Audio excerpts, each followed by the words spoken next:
तो अर्चना तिवारी को नेपाल बॉर्डर से बरामद कर लिया गया है और अब पुलिस अर्चना को बरामद करने के बाद भोपाल लेकर आई है। यूपी के लखीमपुर से अर्चना को बरामद किया गया।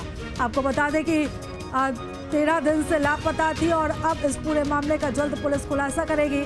हमने अर्चना के परिवार की आवाज उठाई थी, न सिर्फ परिवार की आवाज उठाई थी बल्कि पल पल का अपडेट इस पूरी खबर को लेकर हम आपको दे रहे थे। न्यूज स्टेट ने हर अपडेट सबसे पहले आपको दिया।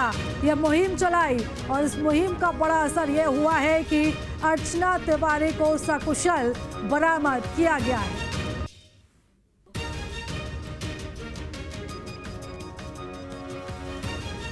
तो इस वक्त ये बड़ी जानकारी जहां पर जीआरपी ने अर्चना को लखीमपुर से बरामद किया है। उत्तर प्रदेश के लखीमपुर से बरामद किया गया है।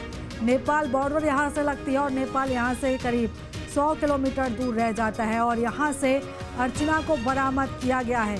तो अब इस मिस्ट्री को लेकर रहस्य उजागर होंगे। पुलिस आज प्रेस कॉन्फ्रेंस करेगी और इस पूरे मामले को लेकर जानकारी साझा की जाएगी कि किस तरीके से अर्चना वहां पर पहुंची, क्या हुआ उसके साथ, क्यों वो वहां पर गई और 13 दिन तक अर्चना कहाँ थी, कौन कौन शामिल था, किससे उसकी बातचीत हो रही थी, क्या हुआ उसके साथ और उसने ये कदम क्यों उठाया, क्या किसी का दबाव था या फिर अन्य कोई वजह, इन सभी को लेकर पुलिस आज खुलासा करेगी।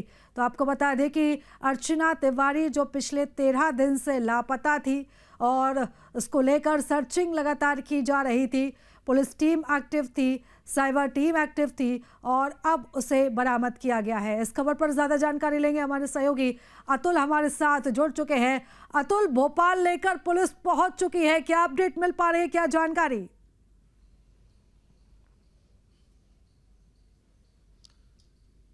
देखिए, बिल्कुल अर्चना तिवारी को जीआरपी पुलिस सुबह की फ्लाइट से भोपाल लेके पहुंच चुकी है और अब उससे पूछताछ लगातार की जा रही है कि आखिर वो कहां थी, किसके साथ थी। हालांकि जीआरपी सूत्र हमें ये बता रहे हैं कि इस पूरे मामले की जो मास्टरमाइंड है वो खुद अर्चना तिवारी है और अर्चना तिवारी इंदौर के एक युवक के साथ नेपाल घूमने गई थी, काठमांडू घूमने गई थी। हालांकि ये पूरी जानकारी सूत्रों के हवाले से आ रही है। लगभग 1 बजे पूरी तस्वीर स्पष्ट होगी कि आखिर इस पूरे मामले में क्या पूरा कारण था, अर्चना तिवारी कहाँ गई थी, किसके साथ गई थी, क्यों गई थी। तमाम जो सवाल है वो लगभग दोपहर में 1 बजे पत्रकार वार्ता के बाद स्पष्ट होते हुए दिखाई देंगे।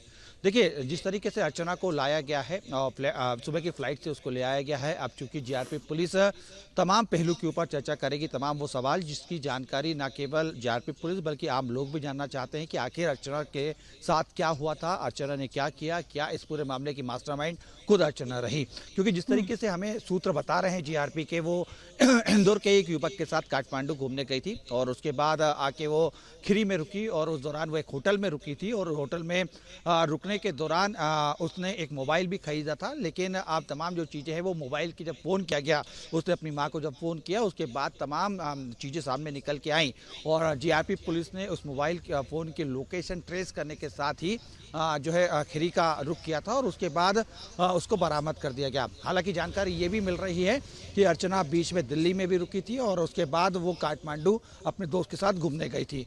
पूरा मामला जो है क्या किस वजह से ये इस बात को छुपाया गया, क्या वाकई जो जिस तरीके से बताया जा रहा है उसके अंदर और क्या क्या पहलू सामने निकल के आते हैं, उसके लिए दोपहर 1 बजे तक का इंतजार करना होगा।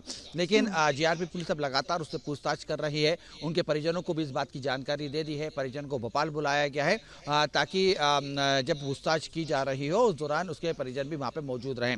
तो कुल मिला के हम ये कह सकते हैं कि तमाम सवाल दर सवाल अब अर्चना से पूछताछ जीआरपी पुलिस कर रही है, चूंकि भोपाल पहुंच चुकी है। बिल्कुल, आप बने रहिएगा हमारे साथ। मैं लौटूंगी आपकी तरफ अतुल।